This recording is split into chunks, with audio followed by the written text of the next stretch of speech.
Welcome to Celtic State of Mind. I'm Paul John Dykes, and today I'm delighted to be joined once again by Stevie Mullen. Welcome back, Stevie. How are you? Thanks for having me, Paul. Yep, I'm well. I think everything's going well in my personal life, but just really disappointed and sad with what's happening with Celtic. Yeah, I mean, this is it. It creeps into your every single day. It creeps in, doesn't it? And the same questions keep getting asked. But there is one big question, and that is the $1 million question, I guess. And that is what happens next. I mean, what do we do? We've been asked the question. We're getting messages coming out of Celtic Park from the gaffer. We're having statements from the CEO. The captain's been spoken to in what I'm calling the hostage video. And you just wonder, what is going to happen next? Is a decision going to be made? Now, what's your theory on that? You've watched the club, you've watched them in good times and in bad. Do you think that the board do have a plan in place that we're not aware of? Well, I think that's the $1 million question, Paul. I know somebody that works quite high up in Dermot Desmond's organisation, and always very complimentary about his business acumen. I don't think you get to the level of business where he is if he wasn't really ruthless and good at what he does. I've been fortunate enough to meet Peter Lawwell on numerous occasions, and not once have I ever come away thinking this guy doesn't know what he's talking about. So for me, just looking at it without knowing any facts, why would they not be making a change at this moment in time? There's got to be something that they know or something that they see that we don't see behind the curtain. But there's got to be something. My own opinion could only possibly be that they can't get the guy that they think could make it at this precise moment, and are prepared to ride out a wee bit of a storm, I think, which could backfire on us, because I think we could be done in everything if we don't make the change. But I'm trying to figure out why these two gentlemen in particular don't make the decision right now. Well, what you say is absolutely right. I mean, at that level of business, Stevie, multi-million, multi-billion, when you go into Dermot Desmond's kind of field, at that level, you're ruthless. You don't get to that stage unless you are ruthless. And then, as you say, any involvement you've had in scenarios whereby Peter Lawwell's at the helm talking or fielding questions, etc., this guy is switched on, he's smart, and he's obviously extremely successful. So to get to that stage, I think that is one of the frustrations, because it feels as though they're not seeing what everybody else is seeing. You're getting this message coming out of the club with the CEO's statement, and then obviously with the captain's interview on Celtic TV. But then you're also getting other members of staff on radio shows, for example. And I read this morning the kind of backlash or the reaction to the comments made by Darren O'Day. Now, obviously, when you're employed by the club, it's difficult. It's difficult for you to then go into a radio show, even if it is your view that things aren't going so well and you need to make a change. You can't say that. So we know that. It's not as though we're expecting Dan O'Day to go in and tear Neil Lennon to pieces. It's never going to happen. But there is this joint approach almost from the club to say, we know we must do better. We're all suffering here, and we're going to turn it around, because I don't think there's many fans now who believe we can turn it around. I was asked the question yesterday, and it's my view now, it looks as though the club are giving Lenny this run of games. Starting for Ross County, Stevie, right up to the Rangers game at Ibrox. My fear is that further damage to our league campaign can be done in that period. In normal times, you would be quite happy for that, because you should be able to beat this team. I have got absolutely no confidence in Celtic winning any of the games, whether at Celtic Park or away from there. We're not playing well enough. There doesn't seem to be joined up right, and I totally understand Dan O'Day and why he would say that, and his commitment to Neil Lennon, because he could possibly do his job as well. Yeah. So there's a lot of self-preservation going on, and I understand that, because it's not a nice feeling to lose your job. But if you're going to go on and make these statements, I think you need to back it up. Let's not bother with this year's stats. Let's go back to last year's. That's a nonsensical attitude. Absolutely nonsense. You've got to be faced with the predicament you're in just now, and that is that we're not playing well and we don't look as if we're ready to come round. I would be delighted if we were able to overcome this, but I can't see where it's going to come from. This is the frustration, stroke worry, stroke fear, is we're getting no signs. And whenever we do, i.e. 60 minutes against Lille, Stevie, it's followed up by the same old, the same kind of drudgery that we've been served all season. So we're criticising the players, we're criticising the coaching and the management team, and this week we've been criticising the club at board level as well. Now, in the knowledge that that's going to go down like a Led Zeppelin when the club find out, because they don't want to hear any kind of podcast or broadcast who has an audience, putting that out there, putting that view out there, Stevie. They want everybody to be of the same view, that we're all in it together. But it is fragmented. I mean, the supporters, up until a certain point, were divided in terms of, a huge amount of people were on the same side as what the club are in terms of things are going to get better. Neil Lennon's the man to lead us through this. And I said around about the Aberdeen game, I felt it was probably 60-44 Neil Lennon sorting it out. It's definitely flipped the other way, and it's probably even more now. What do you reckon, 70 or 80 against? Most people are now looking at it, and I've seen a lot of discussions online, on social media, in relation to taking further action, and I don't mean demonstrations as such, but actually making decisions based on their own investment in the club. People use a high percentage of their earnings to support Celtic Football Club, Stevie. You've done it for decades, and these people are no longer, a lot of them are no longer prepared to do that until change happens. Now, that change isn't just a change in manager. It's a bit of a change in culture as well around the club, because a lot of fans are now feeling as though we're being treated with contempt. I've thought for years, that you don't get it. This isn't a new thing. The only thing you ever got from Celtic, and I'll never stop being a Celtic fan, I've got to make that clear, was when your renewal was coming up, you get the form through the door.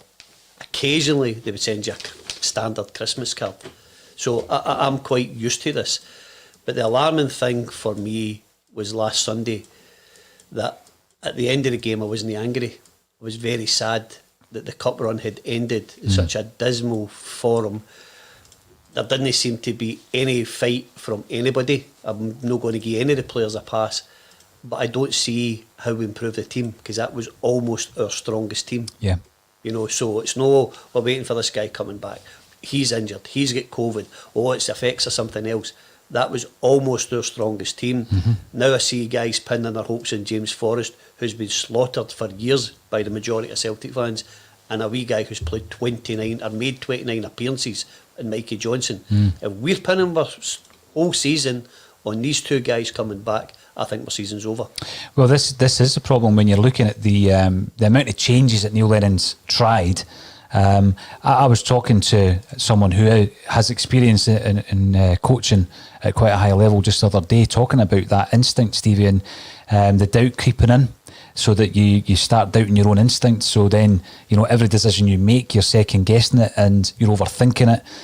You're just not getting on with the job, and the instinct is gone. And I feel the instinct's gone with Neil Lennon.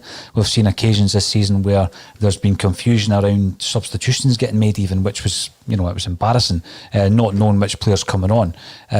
That shouldn't be happening at the level that Celtic are operating at. But that is what's happening. It's shambolic in actual fact. As I say, there's a three-pronged attack here. The players must do more. They're underperforming. The management and the coaches are a massive part of that, because it's obviously them who are preparing them for games and sending them out and setting them up in a certain shape. But then, the tier above that is now coming into light.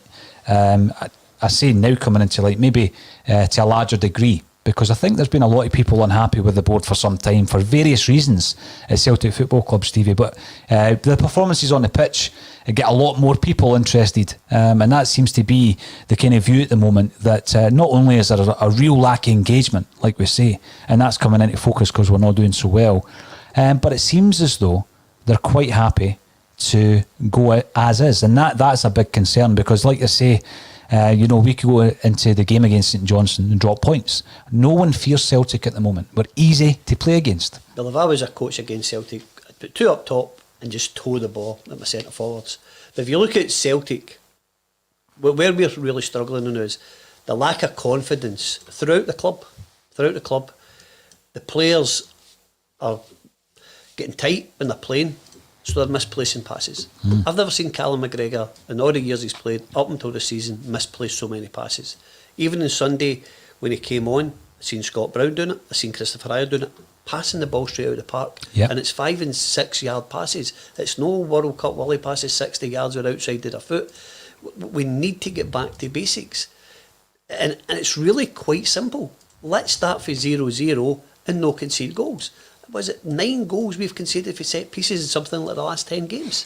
That's horrific. Terrible. Absolutely horrific. And I'm seeing somebody come out this morning and making a case, John Kennedy's never been a defensive coach, he's been this. But he's still a coach. So you need to be able to coach your defence, your midfield and your attackers. Yeah. And we're not doing, well, it doesn't look as if we're doing any of that just now. If we go higher up the tree, I hate to see my club being attacked, Paul. Whether it's internally, whether it's externally, I hate to see the fans arguing with each other, having disjointed. I don't mind the debate, but when the vitriol that's come out this week, from within, it doesn't sit comfortably with me. No, it doesn't. See, when we're looking at the board, Stevie, we try and be as balanced as possible. So you're looking at Neil Lennon and you're saying, well, you know, you're trying different things. You're trying to adapt to the situation. You're bringing in different players. You're trying a different shape. It's not working. And then what in support of Neil Lennon could I say? Well, the players are letting him down. I think they are letting him down. What I would also say in support of Neil Lennon is he's operating within a coaching staff that he didn't assemble himself. Now, people might say, well, that's the way things are. I don't think that is the way things are across the board. If you want to achieve in football, you need the coaching staff to be a team as well, Stevie, and I don't see that. Now, there's always been this kind of, a lot of this is theory, so let's try and stick to the facts, Stevie. Damien Duff leaves the club and he's replaced by Gavin Strachan. Now, who appointed him and how much a part of that decision was played by Neil Lennon?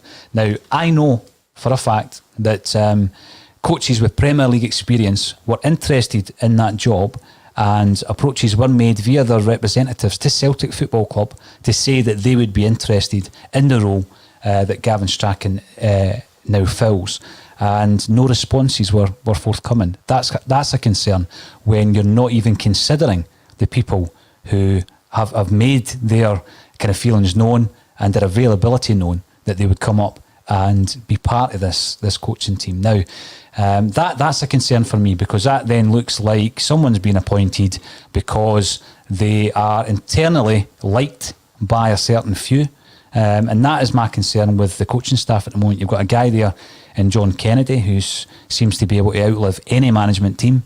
Does he have aspirations himself to be Celtic's number one? You know, if Neil Lennon was to be relieved of his duties, are we going to be served up with John Kennedy as a manager in an interim basis? Because that is going from bad to worse, if you ask me. If you've been there 16 years, which John Kennedy has, and he's not had the position up to now, then he'll never be the manager. You can't be a manager after 16 years as an assistant or a coach. If that was the progression plan by Celtic, then he should have got it before Neil Lennon when Brendan Rodgers left. He should have been able to fill that breach. Again, with the guy Gavin Strachan, who I've got no real knowledge of, my understanding is it was Neil Lennon that appointed him. There was other coaches put to him, and that's the one he chose.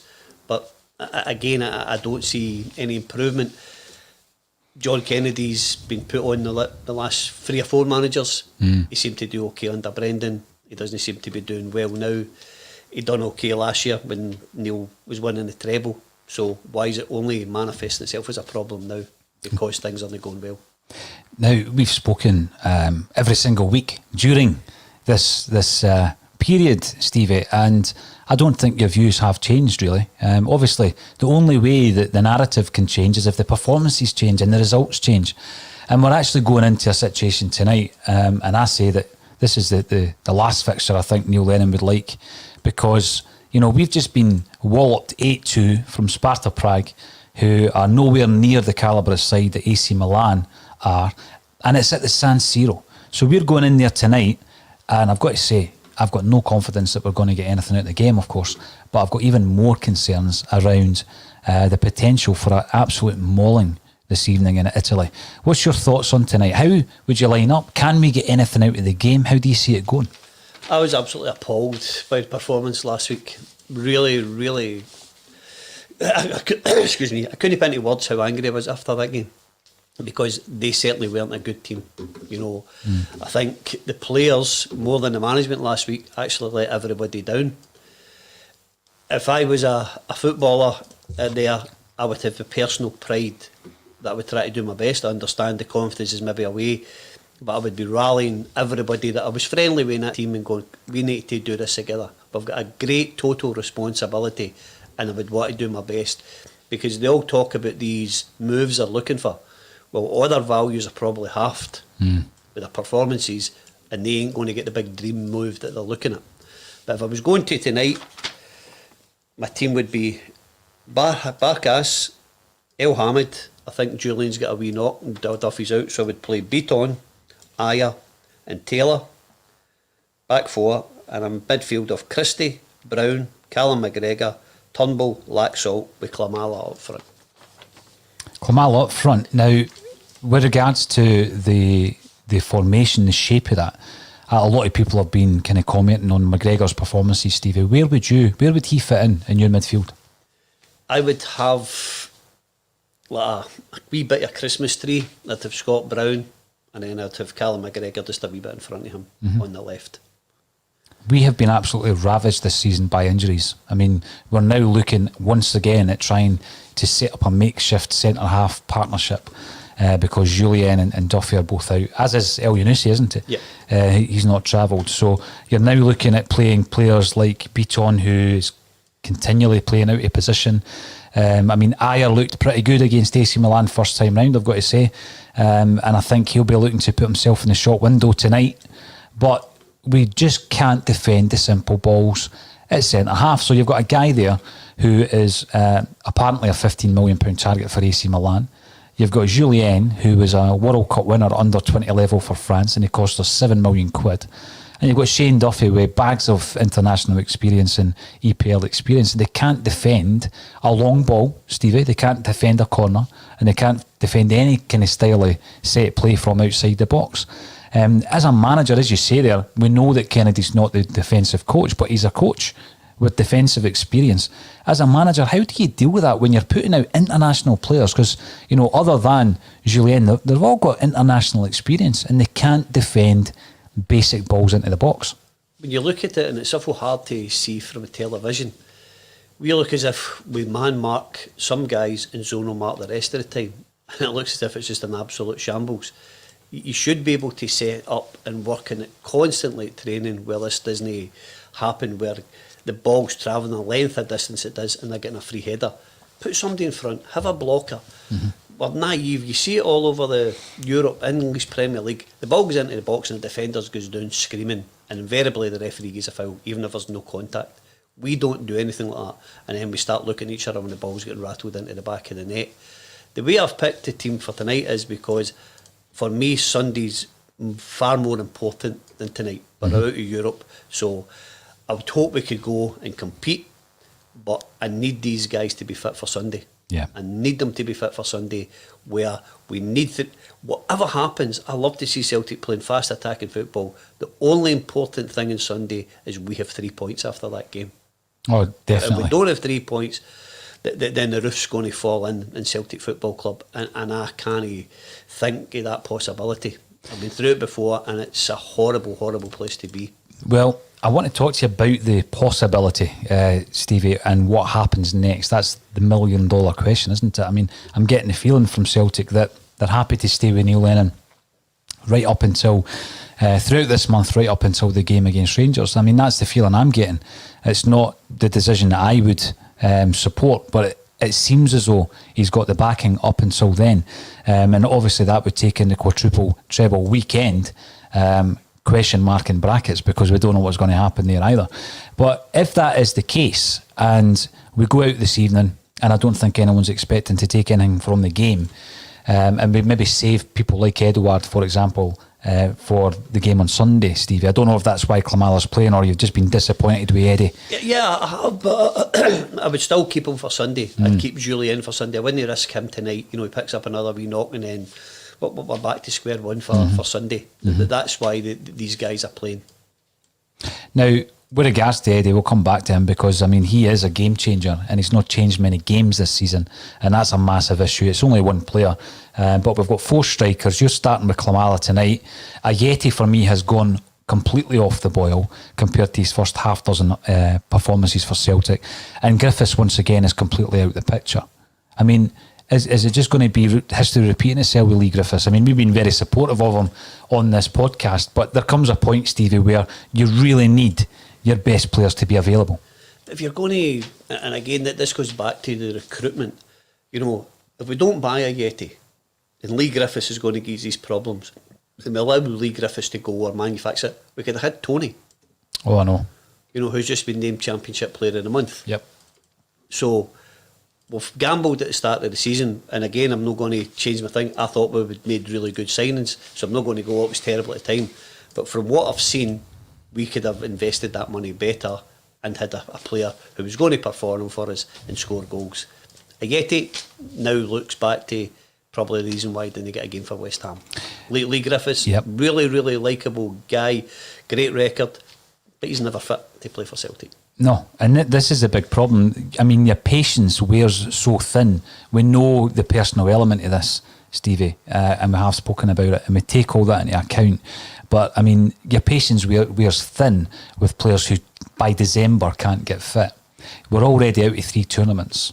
I mean, the other week there, when I was saying to Kevin Graham on the show about, let's be realistic, what do you realistically expect to take from this season? And I think most people would agree if we win the league and continue on that incredible run, 10 in a row, and we win the Cup against Hearts, and by the way, the Championship side, Hearts, should be beaten, but I've got no confidence at the moment that will be anyone just now, Stevie, then you've got to be happy with 10 in a row and a quadruple treble. But the reason that we're looking at it like that, the reason that we're saying, well, I'm totally disappointed against Ross County, but the run had to come to an end, is because we've got players who are not playing. I mean, Jamesy Forrest, right, he's out for a couple of months with a bad injury. Lee Griffiths just can't get fit. So, you know, he's a player who domestically could score week in, week out for Celtic. He's shown that at international level. He showed it even under Ronnie Deila when he scored 40 goals in a season, Stevie. And you just can't rely on him to be fit to play for Celtic. So there comes a point where you think to yourself, like you said there, you know, you could have looked at Tony. I know we were interested in Tony.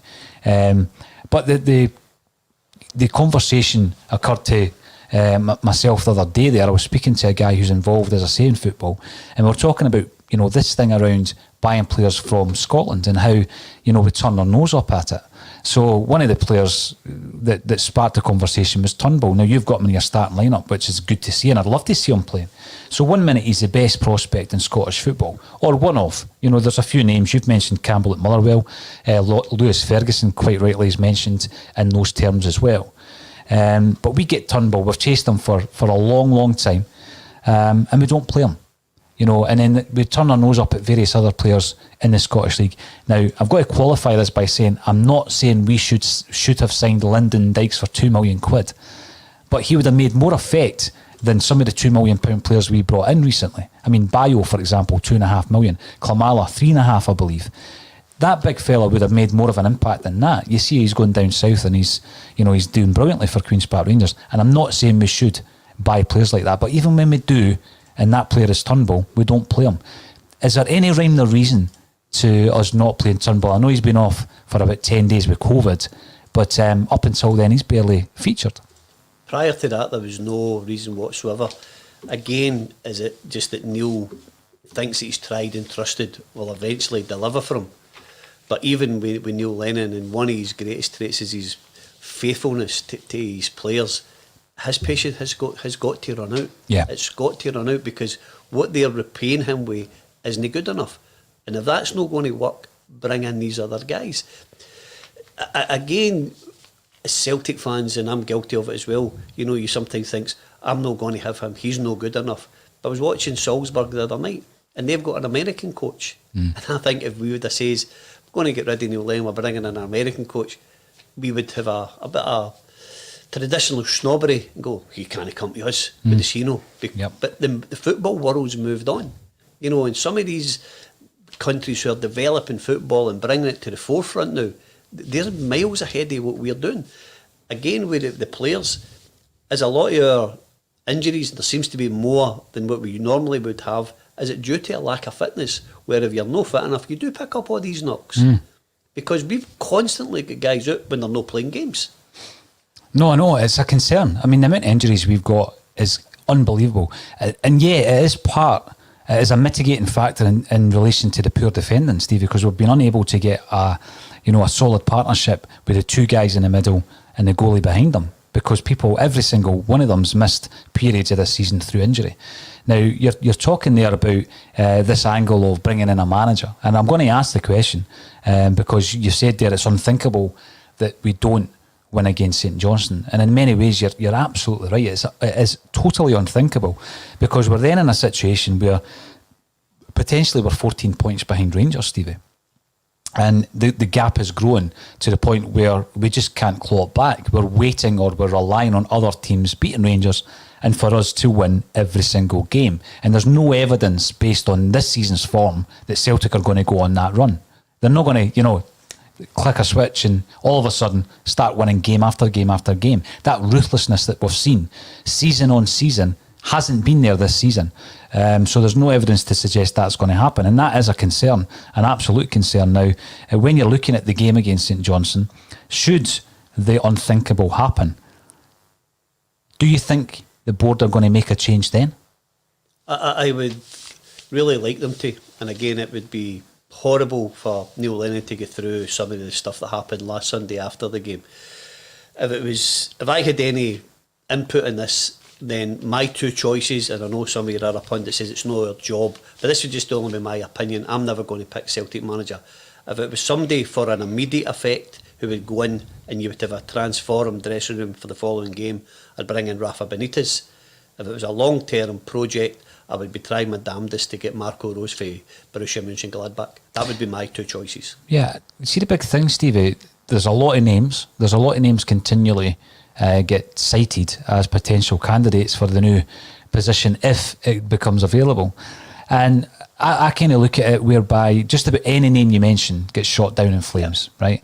Now, you've got to look at how the board have approached this previously. So the last two appointments have been unemployed managers. So Brendan Rodgers, Neil Lennon come in. They didn't have a job at that time. Brendan Rodgers was looking to use Celtic as a stepping stone. We know that, and he did that successfully. Now, when we're looking at the landscape of the managers as we are just now, do we go back into the market for an unemployed manager? Because there are loads of them out there. And or do we go, as you say, because Benitez, I believe, is still managing in China. And do we go to someone like that where there's going to be a compensation package, regardless of who you go for? And we've heard the names of Alex Neil mentioned previously. We've heard Jack Ross getting a few mentions. And again, this is not me saying we should appoint these guys before the comments come in.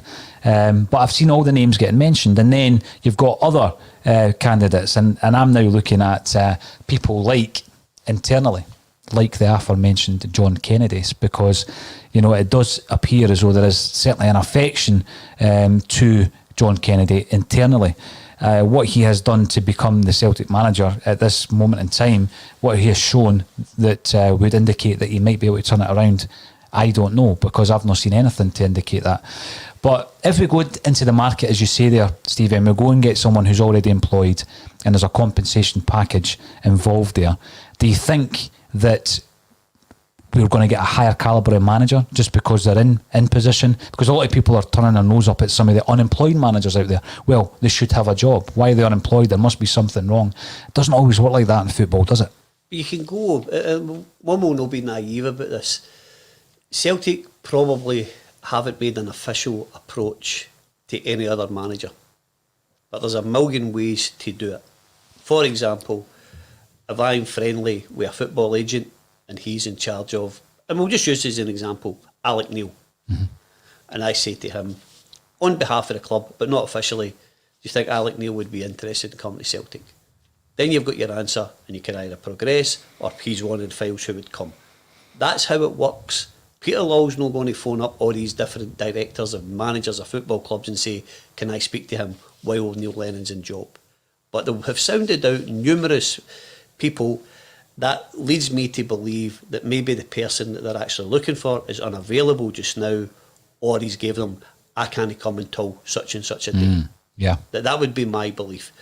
But I if it was me, that's the calibre I think you can go. And again, there's a gamble, because only a few months ago, probably Mikel Arteta would have come into this elite management group, and he doesn't seem to be doing, after a great initial burst at Arsenal, they seem to be falling away. So there's a gamble in all these appointments, but I think right now it's a gamble we need to take.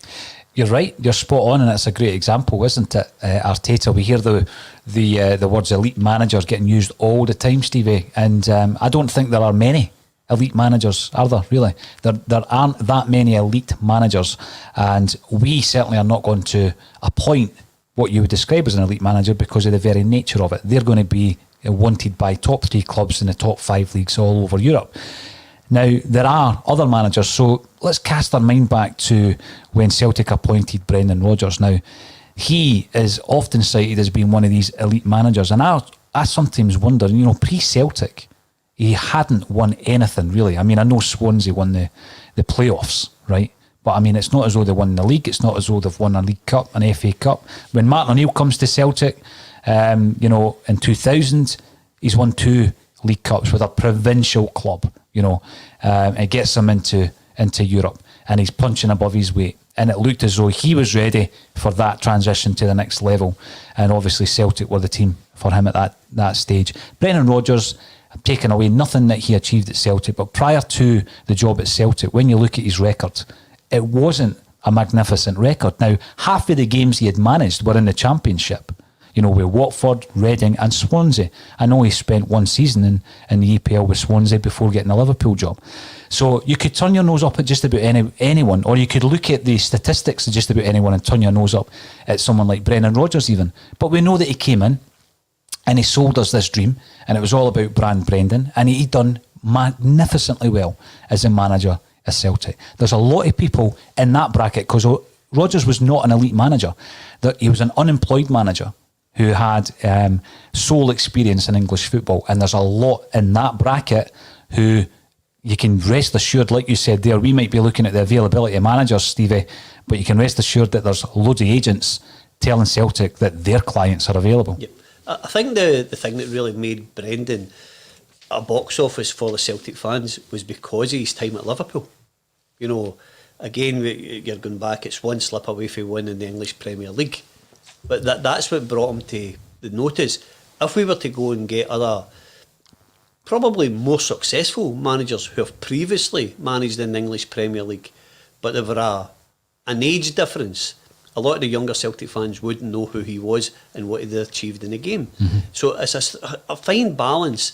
Even as say, I don't know if you listen back to the shows that you do, I don't know how busy you are, but I listen to the guy speaking every day, and it's very difficult, even with only 4-5 pundits in here, to get a consensus of opinion. Yeah. So I might say somebody and the other guys are going to disagree. When you magnify that to, you've got 60,000 people who go to matches, and then other fans all over the world, and the other ones in Scotland who can't manage to games. How do you satisfy them all? Because it's one of the guys in the studio the other day, as long as they make a statement that I wouldn't question, and then quantifies that by saying I wouldn't believe a word that comes out of their mouth. So how do you satisfy even that one individual? I know. It's very, very difficult. They talk about fans' engagement. Well, I've been to most of the fans' forum meetings, and the fans are represented at these meetings by various fan group leaders. And they have publicly stated at these meetings, we have an open door policy with Peter Law. So how would they know taking any of these messages back to their fans groups? Now, individual fans probably, and if you want to go to any of these meetings, there's an application to go on to attend on the website for Celtic, and it's been brought up at the last 3 AGMs. So it's not a select group of people who go, apply and you'll be invited along. Obviously, everybody wouldn't be able to go to the first one, but then you can get fan engagement. It's not been great just now, and obviously I think it should be and much better. But get involved. Get involved and get the messages. But all the fans groups are all represented at these fans forums. Now, I'm glad you brought that up, because I have been talking about fan engagement, Stevie, and along the bottom of your screen you'll see that we're constantly pushing the quadruple treble charity weekend, and St Roch's will be represented to talk about the club and also Rock Talk as well, Stevie, on the day. And I'm looking really forward to both Saturday and Sunday now. We're looking for investment, we're looking for sponsors, not for a Celtic State of Mind. Every single penny goes to the 4 charities that we're supporting over that weekend. So if anybody wants to support us, then contact Kelly at stateofmind.media, and Kelly will give you a call and discuss exactly what all the options are. Now, what we've done, Steve, is we're pulling together as many online fan groups as well as yourself, St Roch's. There's another club who may be confirmed very, very soon. But a lot of podcasts are coming together under one weekend to provide 24 hours of live content. Now, I'm putting it out there to each of the podcasts that it's their hour and they can do what they plan to do within reason, of course. What we'll get is a variety. We'll get a variety of views, Stevie, approaches, opinions, debate, but we're going to be live for 12 hours on a Saturday and 12 hours on the Sunday. Now, it wasn't pre-planned, but during discussions, we spoke the other day about why don't we approach the club? Why don't we ask Peter Lowell to be part of this broadcast? Now, I don't expect him to do it live. I wouldn't expect that. But we are going to approach the club and ask for an interview. Now, that is due to the fact that it's a historical weekend for the club, Stevie. Quadruple treble, potentially. But also, at that time of the year, we're raising funds for the most vulnerable in society. Now, at around about that time, someone came on and made the comment that he would give us £1,000 for the charity should Peter Lowell agree to come on. Now, that's brilliant, isn't it? Yeah. What we've found this morning is that they paid the £1,000 anyway. That's already been paid. What a brilliant gesture. Incredible gesture. So what I would like to do first of all is give everybody an update on the funds that have already come in through sponsorship and donations, and it's £1,880. So somebody please go on the GoFundMe page and give us £8 as we go through today. But what we're asking for is we're asking for sponsorship for each individual show, so that your sponsor's banner will appear at the top of the screen. You know, if you want to sponsor the show with the 4 Tims and a Pod, or if you want to sponsor the show with the Homeboys, and there's a whole list of shows, and they're going to be listed, and we're working on promotional videos and everything else to keep the momentum going on this, Steve, and we'll be raising funds for 24 hours that weekend. So brilliant, big shout out to the guy who made the donation, who, you know, paid that this morning, which I think is incredible. So we're just under £2,000, Stevie. We've got a big target to reach over that weekend, but we are approaching the club and we're going to ask for an interview. It won't be live, I don't expect that, but if we do get that interview, we'll put it out on the YouTube channel on the Saturday night straight after the broadcast. So that'll be about 8:30, 9 o'clock. People will think I'm daft for trying, but you've got to try. If you don't ask, you don't get, Stevie. I think it would be absolutely magnificent if Peter Lowell come on. Probably as your viewers will get, I'm a Peter Lowell fan. You know, as understand he's made many mistakes in his time there. Who hasn't? But what you would get for Peter Lowell, and some guys don't like it, he's a straight hitter. You know, and he can answer however the question's put by whatever member of the audience. He can respond in their language, and it's a real talent. You know, there's nobody understands the finances better at the club. He was brought in originally as a financial controller. When he came in as a CEO, they actually changed the job description because they didn't feel the previous 2 incumbents had done particularly well. So I think what he's achieved, 13 titles in 17 years, is an absolute magnificent achievement. There's many faults, but if you could get him to do an interview, I think it would be absolutely explosive, you know. And I think you would get answers, and sometimes people aren't uncomfortable with the answers. But again, they're going to be what he thinks is best for Celtic, not what I think or what you think, Paul. No, you're right. You're absolutely right. And I think as someone who is a big fan of the interview, everything I've ever done has been based on interviews, Stevie. So writing books, it was all interview based. The documentary was all around interviewing people who knew or worked with Neely Mockin, and then of course the podcast. So it's all about interviews, and it's someone who I think would be a great interview subject as well. Now I'm trying to do a couple of things at once, but what I have done is put up the link to the GoFundMe page, and that's just going to be on the ticker tape. I don't I'm not close enough to the keyboard to type anything, so I've just copied that and pasted it. Please forgive me. Yeah, it'd be good to get 1888 by the end of the show. But if we get all the sponsors in place, we've got 20 different options for the shows. We've got 20 different shows that weekend, as well as a 4-hour match day special. So we're going to have loads of variety, Stevie, and loads of opportunities for people to donate, and it doesn't have to be a lot of money. I mean, we got £1,000 from one person this morning, which is unbelievable. A tenner, a fiver, a couple of quid, whatever, it all goes into the big pot, doesn't it? And then we can split it up between the 4 charities. But even just to give your viewers just a wee example of how people are going without, we're doing a toy appeal at St Roch's, and they're going to be going to some of the local schools. The email I got from one of the local schools the other day, they have 53 families who are going to need our assistance, even just to get them toys. So if you're thinking about it and you can afford it, put your money in, because the money will be well spent and it will go to deserving and underprivileged people at a really difficult time, because everybody else is celebrating, and if you can't, then it just makes it worse. But if you can, do it, and God bless you for even contributing and thinking about it.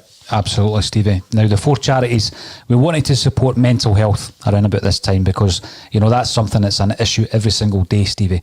It's exasperated at Christmas time, we know that. The figures show that suicides are up over that period of time. People just can't handle it when it gets to that time where you're expecting to be around loved ones. So the mental health charity is Rock Talk. We've done a lot of talking with Stevie Mullen this season, and we felt that Rock Talk was a place to go. So Rock Talk will be the mental health charity. Homelessness, Help for the Homeless, H4TH, which is also based in Glasgow.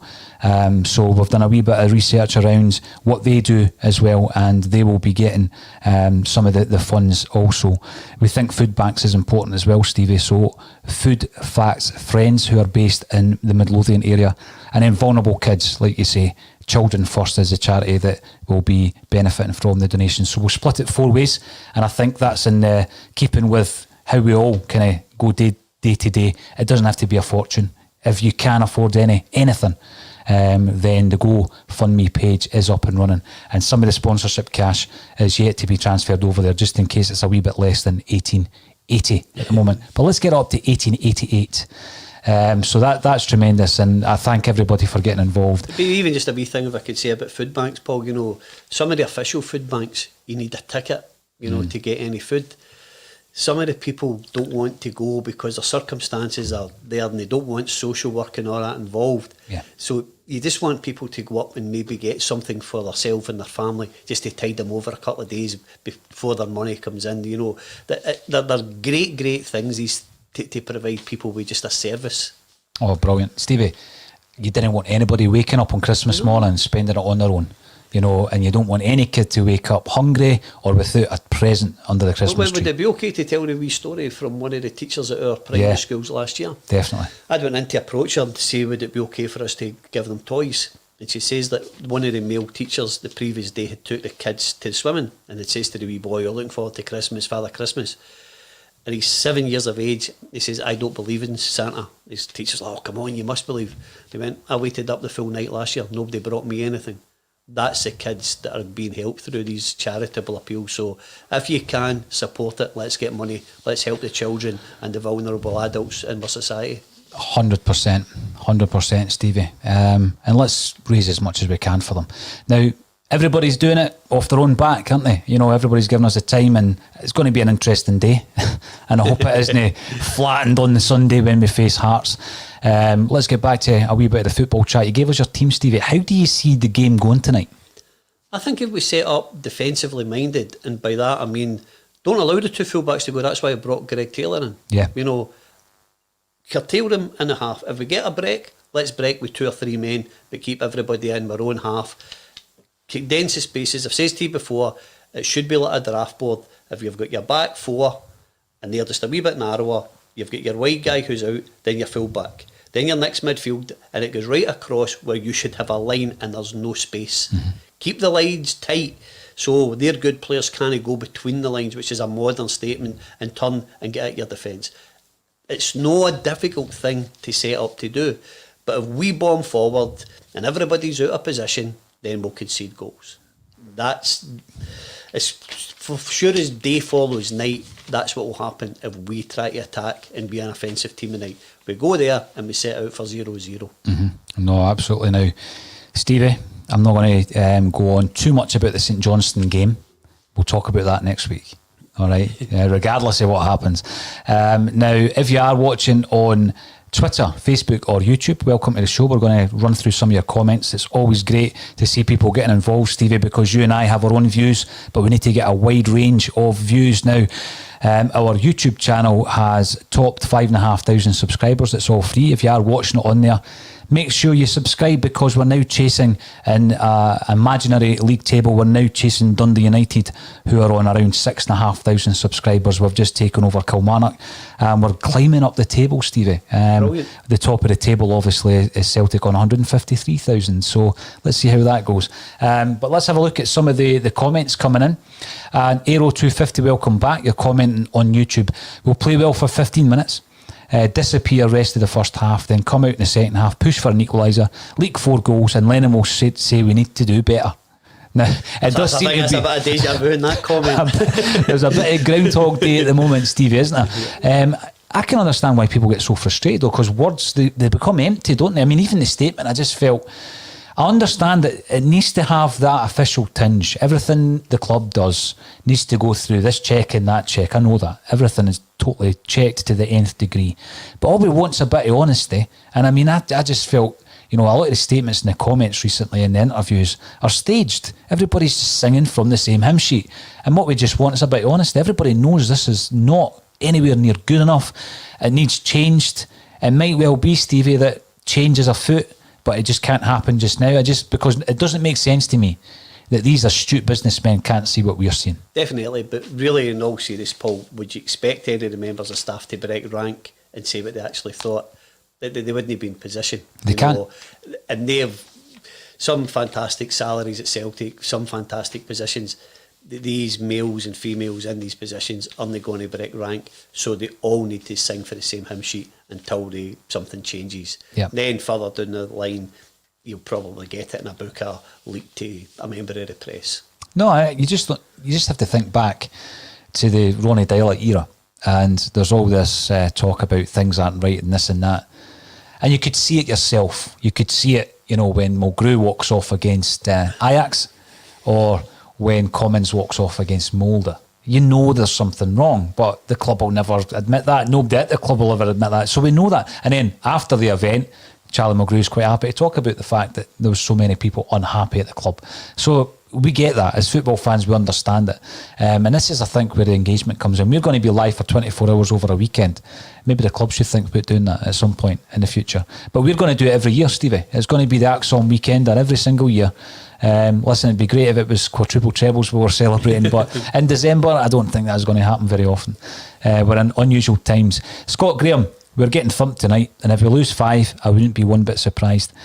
I hate seeing Celtic losing.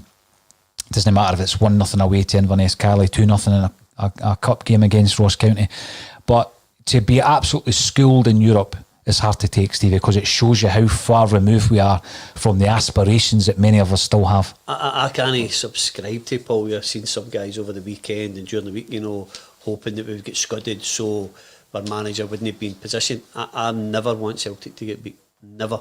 I can't get to that stage where I think it would be a good idea for us to get a heavy defeat. No, absolutely not. I mean, we've seen it. We've actually seen it under the aforementioned Brendan Rodgers, who seemed to scoop up everything domestically, but in Europe, he was caught napping, and the defeats to PSG and Barcelona will live long in my memory. As much as I love looking back to last season and Lazio and Barcelona 2012 and various other victories, particularly in the Seville run, Stevie, there's just something that doesn't sit right with me when we go out and get schooled like that. It's embarrassing. But that was Brendan Rodgers' ego that got the defeats, where he thought he could stand toe-to-toe with these great teams, great managers, when we didn't have the players to do that. We could have set up, and again, I don't know if he's understood that, because sometimes when you see his team playing against the better teams now, they're not so gung-ho. You know, so he could have set us up better. His ego got us the defeats. I think you're right. I mean, you look at some of the earlier European games, you know, the exciting games against Man City, for example, and he maybe believed that we could go toe-to-toe playing the same style of football, and then it was proven that that can't happen, and we were destroyed, weren't we? I've just had word in, and I don't know if the people making the donations want to remain anonymous, so I'm reluctant to give their names out just now, Stevie, but we're up to £1,950, so almost 2,000 quid, and we're still a couple of weeks away from the fundraiser. That is unbelievable. Unbelievable. So thank you everybody who's been involved already. It looks as though we're going to raise a lot of funds that weekend, Stevie. But when you get all the negative reaction to people, it's great that we've got so many generous people, you know, willing to help these causes. So again, I can only say thank you so much for all your help. It's really, really appreciated. Brilliant. Really greatly appreciated. Now, Mark has been a feature of a lot of the recent shows, Stevie, coming in, giving a lot of good opinions. And he says, if we lose, be it heavily or a scrappy 1-0, as long as the players give us 100%, I'll be happy. Doesn't mean all is forgiven. Change still needs to happen. I'm of the same view. I mean, I've made my views known in relation to the management situation, Stevie. But between now and the next game, and then after that, whoever's in charge, I still want to see Celtic winning. But what's important for me at the moment is that 100% that Mark quite rightly says. Now, people say that should be a prerequisite for any footballer, but it's not. It isn't. I mean, let's look at this realistically. It isn't always the case, and we can see it. They're playing within themselves. A lot of them aren't playing at all. So we want to see a performance. We want to see 100% from the players tonight. But there's a difference even from this season to previous seasons. Previous seasons, even if the manager wasn't getting the tune from the team, Scott Brown would get the tune from his players. Mm-hmm. Scott Brown doesn't seem to be inspiring anybody around about me now. You know, he's your inspirational captain. He's been an absolute legend at the club, you know, but right now he can't get his own performances right, and he's not inspiring anybody else to play. No, you're spot on. And obviously during the games, what I try and do, certainly, Stevie, is I don't normally do this at the games, by the way, but I've been doing it when I've been watching it this season, is just take notes so that we can obviously analyse the games. Now, going back to the last European game, Brown in the first half lost out on 4 different challenges. One of them led to the goal, the first goal. But these are challenges that you expect Scott Brown to actually win. 50-50 balls, balls dropping to him, so it's probably a 60-40 ball, and he's losing them now. Is that just because there is a rot in the team at the moment? Or do you think that famous saying of Bruno losing his legs is finally coming home to roost? It might even just be that wee bit where you're just a wee couple of % off it due to your age. Everybody now has all access to the gyms, so the great upper body strength that Scott Brown's had all his playing career, where he could shove guys out the road and bully them a wee bit. These guys are 17, 18, 19 years of age. They're all fit young men, and they're sort of doing it to him. That's what happened with the goal. Mm-hmm. The guy just gave Scott Brown a wee done, and the rest history. Callum McGregor, I say, is playing everybody on side. I know. It's amateur half hour. And it's the players that we've been relying on so much, isn't it?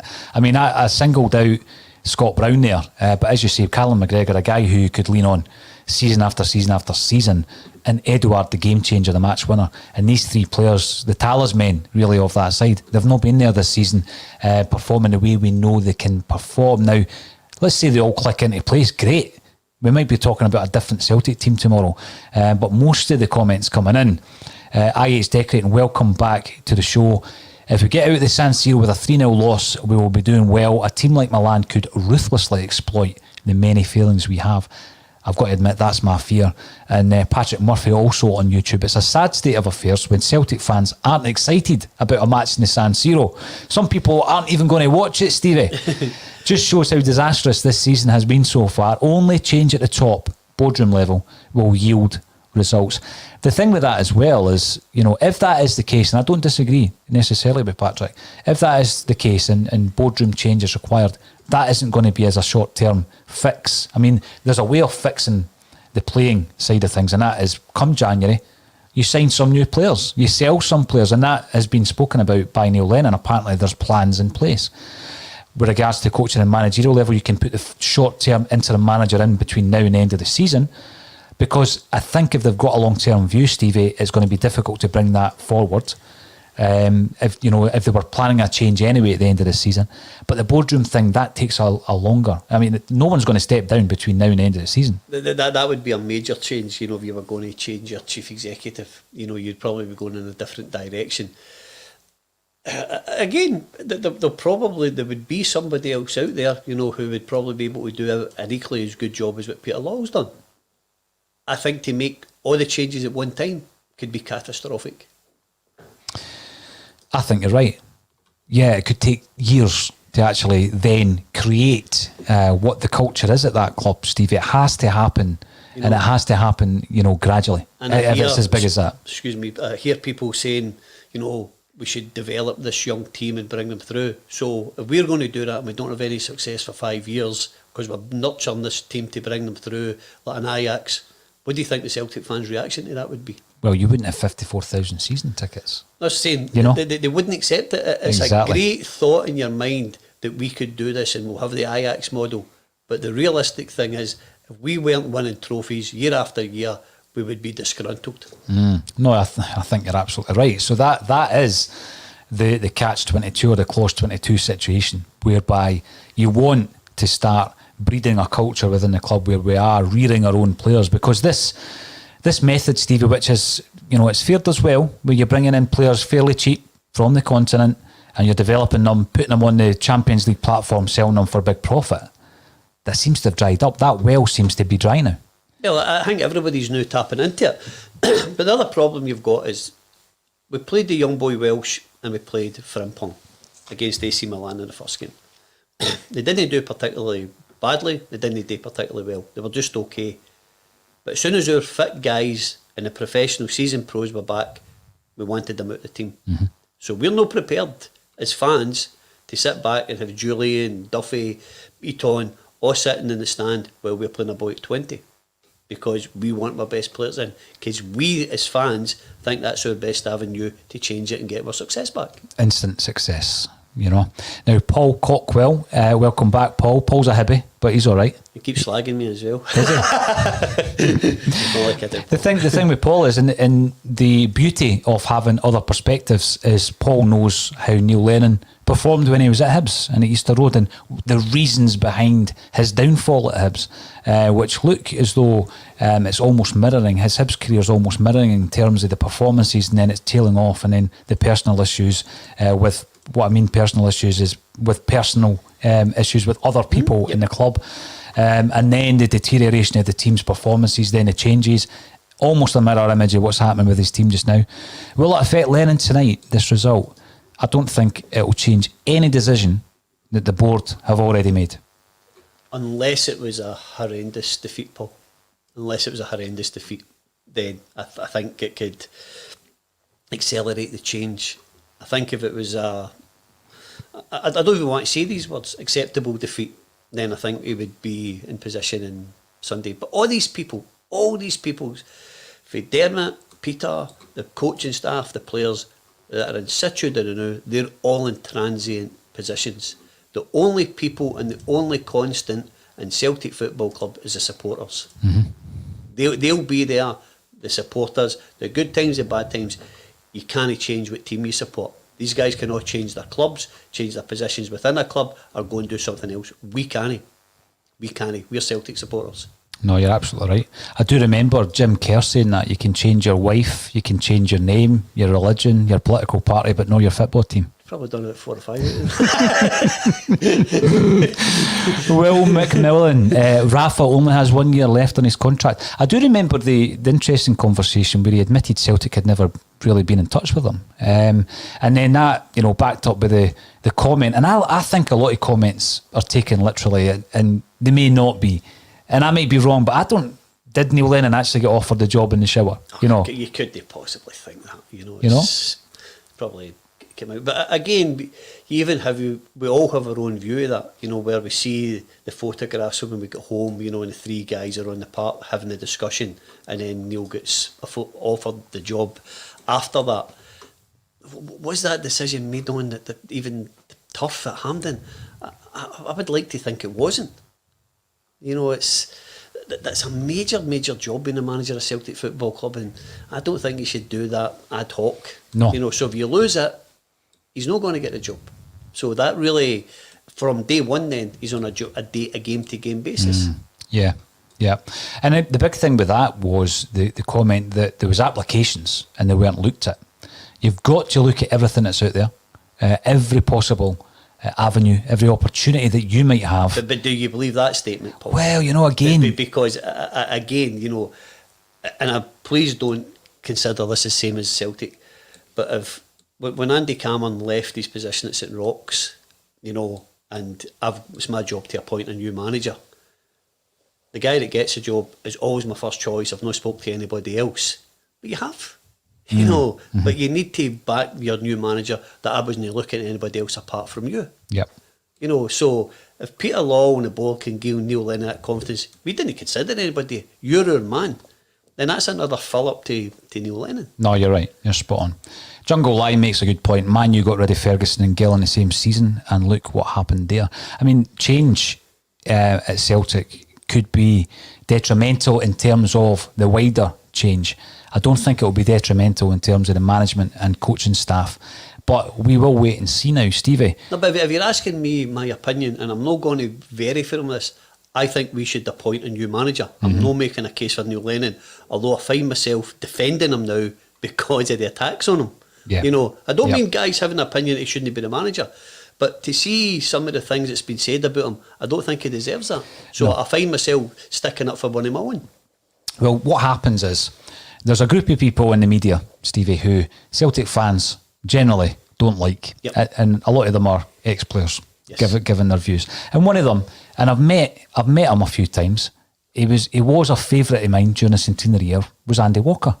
And I always thought, you know, as a player, he comes in, I think was he 19 when we signed him for Motherwell. It might have been early 20s, but he scores 32 goals. Played against him when he played with Motherwell. Yeah. He played with Baelish and Juniors before he went now. Aye. Good player. Very good. 32 goals in his debut season.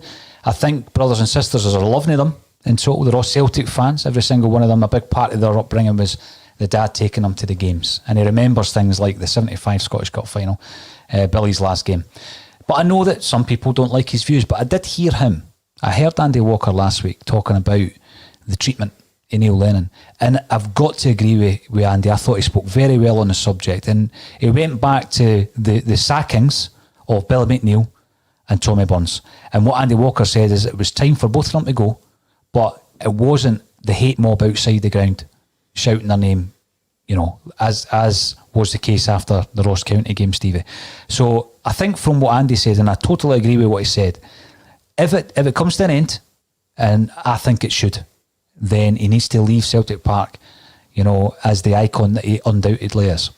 But what I'm going to say is, I agree 100% with people's right to protest. Right? So I'm never going to condemn anybody who turned up at Celtic Park last week. Was it the best advised thing to do while we're having a pandemic? Probably no. But I'm going to always stick up for guys' right to protest. Some of the videos I've seen, I would strongly disagree with how it went. You know, some of the things that were shouted at players, I don't certainly agree with that. And I don't think anybody should ever be put in fear for representing Celtic Football Club. If you want to be vocal in your protest, go ahead. And I'm not going to go because I'm old enough to remember a lot of guys at my age doing a lot worse things than what they kids done last week. You know, so we can't be all sanctimonious now. But if you're wanting Neil Lennon out, protest to get him out, but don't resort to idiotic ways of doing it. No, you're absolutely right, Stevie. Once again, it's been a pleasure. I'm looking forward to the weekender. It'll be with us before we know it. 2 12-hour shifts.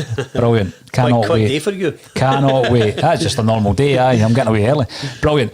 No, I need to thank everybody for getting involved. I need to thank everyone who has already contributed to the fundraiser. We're sitting currently at £1,950 raised, which is fantastic for the most vulnerable in our communities around about Christmas time. Stevie, you'll be a big part of that once it comes round on the 19th and the 20th. Let's hope we get a good result tonight. We'll be back half an hour before kick-off, and half-time and full-time as well. Hopefully it's not an extended one because we're so angry at the result, Stevie. I'm still blaming you for sacking me for the match. I know. No, we've not had a win since you done that. We've not. Everything was going so well. Thank you again, Stevie Mullen, for Thank joining you, me Paul. on a Thank you. Celtic